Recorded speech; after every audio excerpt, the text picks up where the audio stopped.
By this axe I rule. These are the words of Korghos Khul, Lord of the Goretide, bane of Aqshy, mighty Lord of Khorne. Hello, fellow seekers of lore from the Age of Sigmar. I am the Lord Kragan, and today we will cover one of the most iconic and key figures of the background of the Age of Sigmar. We are talking about none other than Korghos Khul, Lord of the Goretide, and a series of sundry titles. Korghos is a very important figure in the Age of Sigmar background, and we will detail why. He's the man behind the Age of Chaos, the one that caused the shift of a whole epoch and brought in indirectly the beginning of the Age of Sigmar with his actions. He is thus a person that has shaped the background of the setting. He is a key figure, a central figure to it.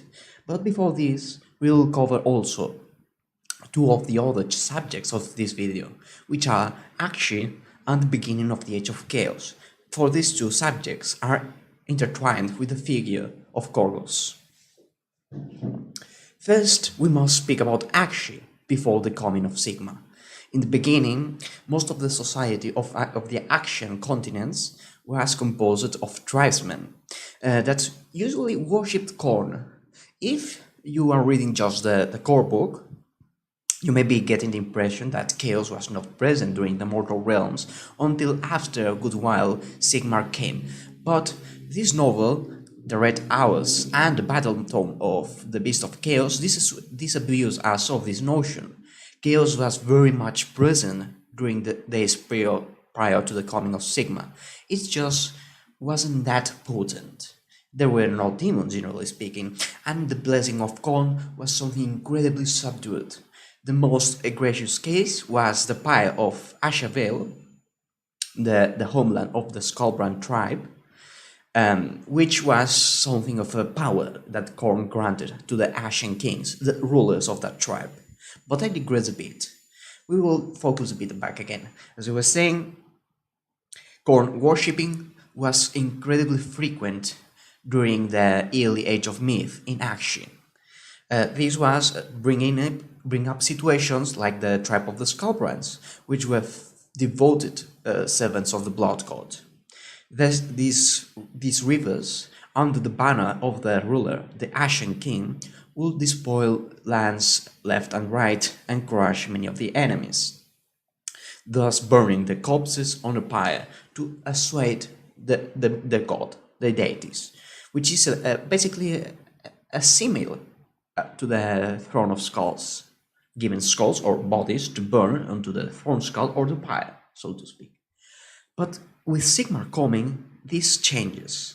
Sigmar sends his priests, which in actually are called the Sigmar tongues, as are described in the book The Red Feast, and they start taming the societies of the tribes. With the intervention of the God King, while there is indeed tribes, civilization starts flourishing. In the west, the two superpowers of Batar and Hesperia form an alliance. Batar is a merchant nation, one that trades a lot, but it's not above imperialistic conquests or a subterfuge to annex lands, as they have many provinces that were formerly its own nations. For example, there was one land called Aquita, which is yet again another callback to Britannia, which was indeed annexed by Batari and had been for so long that its inhabitants indeed considered themselves Aquitan still, but they just considered being Aquitan part of being Batari. To the south of Batar were the mage lords of Hesperia. These did a lot of crafty things, like giving the Batari allies a flying fleet, as well as deploying many chemicals and substances which allowed the Batari to fill armies of muskets and firearms, much like the empires. To the east will emerge the grand power of the Agloraxi Empire, which would be incredibly mighty. Yet again, another magocracy actually was rife with them. Not only the Agloraxi, which would do incredible wonders of engineering, like the Titan works or the Prismaticon, which is basically a god beast chain, but they would also be incredible and potent wizards. For example, the Stormcast Lord Ventis Firestrike was once one of the magos of the Agloraxy. And lastly, there was the Cold variants. These were a force of necromancers, more or less, which were very big bitter of the Batari-Esperian alliance, which dominated the western Great Parch, which is the name of the main land of aqshy. Basically, they would fight with them in multiple locations and will end up being vanquished and reduced to irrelevance, so to speak. The center of the Great Parch, the Flamescar Plateau, and the rest of the lands would remain more of a patchwork of tribes. But by tribes, we don't mean something very primitive. Generally speaking, all the tribes were settled buildings, settled situations, villages, towns, and the like, with its own tributaries. It was fairly developed. And to the north would be another minor power, one that would have a certain relevance, which is Aridian. Aridian was indeed a nomadic society, but one that was highly hierarchized, and said hierarchy was determined by how close you could set your tent to the prophet queen of prophet king, which again is another title of seer of magician, so to speak, that manages to rule the society of the country, which is something again pretty often happened in aqshy, in the Great Parch. Megocracies were pretty frequent. But the Aridians, which again had multiple settlements, had a satellite state, so to speak, which were none other than the Khul, the people of Korghos. The Khul were originally a people that hailed from Gur, the realm of beasts. And these emigrated to aqshy, fleeing persecution, because again they were worshippers of the blood god, as you can see by the lands that Aethel Khul wears, which has the rune of the blood god, and thus they were disliked. They fled Gur, went into aqshy, and as generations passed by, they abandoned the worship of the blood god. The worship of the blood god is forgotten across the generations after Sigmar's coming, because his influence starts erasing the memory, so to speak. They stop doing the practices because it's more something of a tribalistic, shamanistic set of procedures, and thus the worship of the blood god is abandoned by and large. Here comes a person, Aethel Khul. Aethel Khul is the bridge between these two peoples, the Aridians and the Khul. He is the spear carrier, the champion of the Aridians, basically. That's the agreement. The Khul will defend the Aridians, will train their armies, will be their champions, and in exchange, the Aridians will have them, will live with them, will trade with them, etc.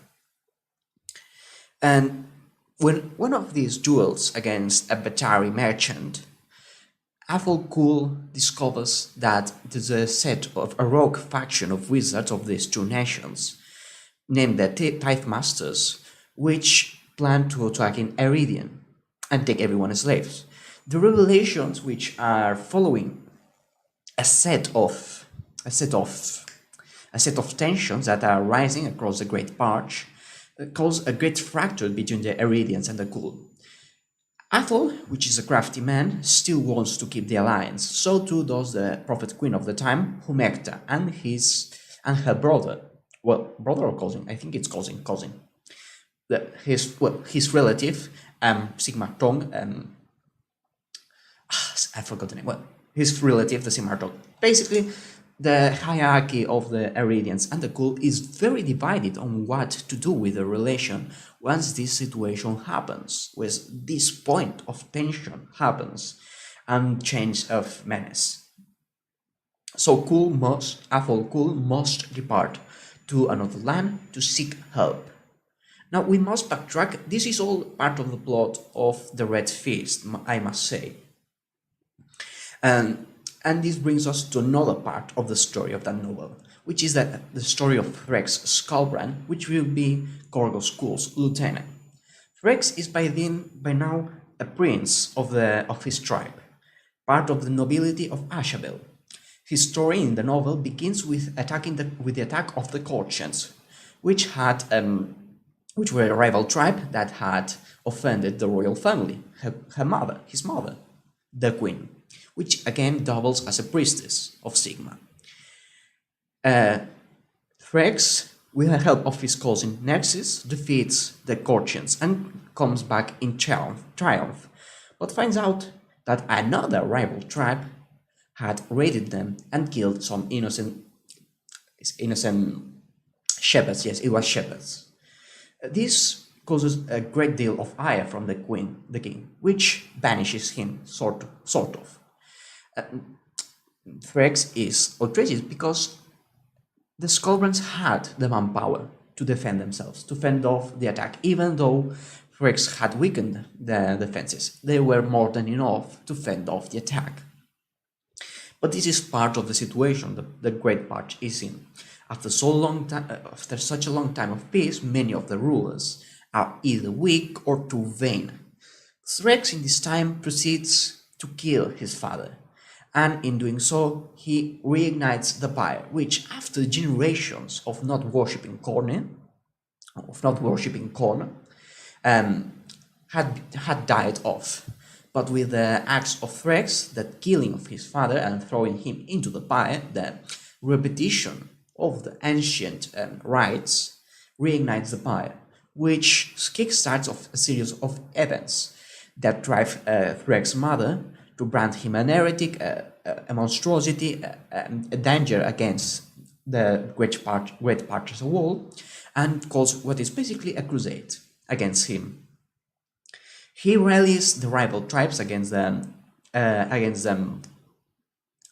Skullbrands and brings in a massive army that will be soon reinforced by the Direbrands. The Direbrands being yet another major tribe, one that rules the coast and is extremely favored by Sigmar.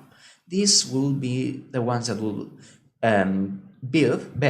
sire the Lord Commander of the Hammers of Sigmar, Vandus Hammerhand. So the Skullbrands are incredibly and thoroughly screwed. But what they do?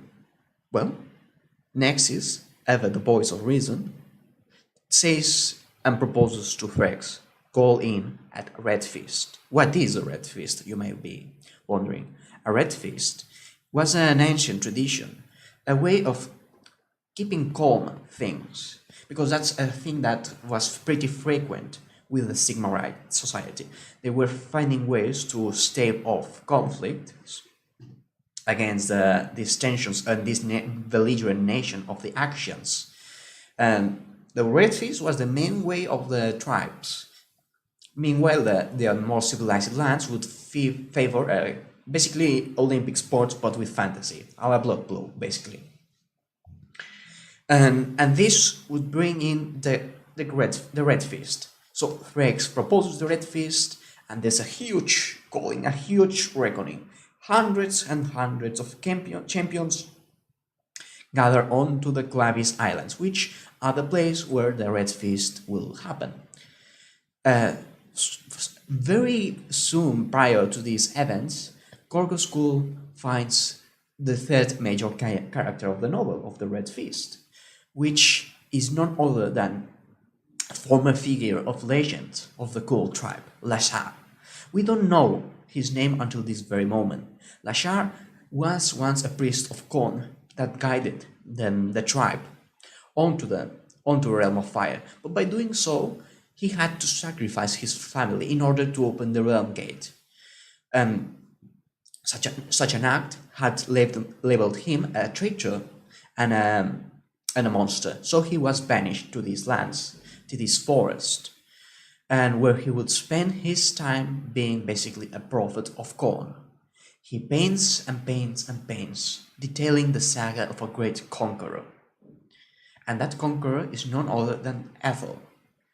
Ethel, at that moment, has a revelation, the visage of Khorne appearing against him. in this bloody epiphany, he realizes something, that the alliance with the Aridians, that the way the things are as they are now, it's not sustainable, that they have only survived, not prospered in this time of peace. So he has a bit of a change of heart. His motivation insofar in this story was to protect his family, his clan, and his people. But with these events, he realizes by the insidious effects of corn that the situation is it's just unsustainable. Again, I cannot really overstate this, because that's something that it's hammered quite often across the novel, with a Khul not being really satisfied with a lot in the current deal. So Athel decides that they must fight. They must recover the traditions of Korn now that he has had this epiphany, this revelation, this apparition by Korn. And Korn, giving him a newfound strength, demands something, that he must abandon his current identity. Athel from that moment will be no more, and will be the birth of Korghos Khul himself. The man that will be sworn to protect his people, his land, his family, will be the bane of aqshy himself, in a very ironic twist of things. So as a result, Athol departs onto the Clavis Islands and proceeds to butcher most of the champions. In doing so, in this brutal act of bloodshed in this camp, he and Threx form an alliance. Threx will be subservient to Khul because he will be great, but Korghos will be greater. And as a result, Korghos proceeds to do such an slaughter and such a gathering of followers of the Blood God that demons would pour in for the first time in millennia, and an unstable realm gate to the realm of chaos will be opened. With these acts, Korghos Khul begins the Age of Chaos, the beginning of the dominance of the Blood Gods and the end of the peaceful, or so to speak, Sigmarite pantheon. As generations would go, he would defend a man named Vandal Blackfist that will rule the Great Parch. Well, they will be ruling the Diabrands that were once a dominant tribe of the Flamescar Plateau. This man would be none other than Bandus Hamahan. But let's go step by step. Again, there's this great age of chaos, there's destruction of civilization. The great empires are either reduced to holding in bunkers, like the Esperians or Batari, or in the case of the Agloraxi, resist so hard that even Kone himself has to intervene, resulting in an extreme destruction and total annihilation. But there's hope.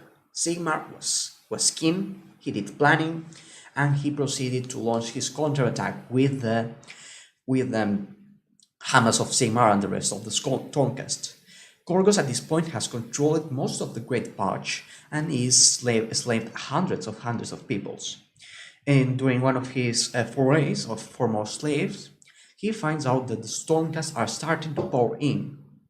Korghos is quick to think of a strategy, sending in multiple waves, first the more disposable elements of his forces, and then the more elite regiments, to fight off the Stormcast piecemeal. But it's not enough, he's defeated. He goes back to his holdings, his demands, sorts things out, and starts doing plannings. By this time, he fears for his mortality, and he's built a massive and giant pyramid of skulls to praise the Blood God. And he needs one more skull, one that will be worthy. The one from Vandus Hamahan, or maybe Jagdos Goldenman, one of the fellow lords that assist Hamahan. Long story short, during this battle, the books of the Realm Gate Wars detail how he will battle and outmaneuver most of the time the Stormcast, and only by intervention of Sigmar will his plans be foiled. Korghos is a very good strategist once you get down to it, and a superlative fighter. He's the one that causes the first permanent Stormcast death, because he manages to permanently kill Lord Jagdos Goldenman. But his fortunes would not fare too great during the Realm Gate Wars after this. After this defeat, he rallies his forces on the lands of Orb Infernia, purging the Seraphon and doing a lot of carnage. After this, though, his role kind of vanishes. He doesn't do much aside from gathering his forces and building a base on Orb Infernia across the late Realm Gate Wars and the early post Realm Gate Wars, Age of Sigmar. He makes his first move when they begin the malign portents, the time of tribulations. During this time, he begins his offensive with the Orm Infernia readied and a huge host of Cornate warriors ready to fight, and is only foiled by, again, an alliance that spans multiple grand alliances and dozens of warlords. Those of you that are familiar with the Malign Portents World campaign will know that was the plannings of the third and fourth week of the global campaign. His plan was thus foiled again by incredibly wide forces. Again, this is a common theme of him. You cannot defeat him individually, but if you bring something incredibly heavy like a god or an incredibly massive array of alliances, you can stop him. At this point, Korghos' fortunes have taken a bit of a downturn, but the second tome brings in more detail into him, and yes, he has taken a massive downturn. But those that attempt to kill him fail miserably, and with their defeats, Korghos regains his strength. He's nowhere close to being the overlord of nearly all the Great Parch, but he still remains a powerful lord, and one that's very crafty and knows how to turn his fortunes around when things go south. This was the tale of Korghos Khul. I hope it was useful to you, those that seek the lore of the Age of Sigmar, and I hope you've enjoyed it. Kregan out.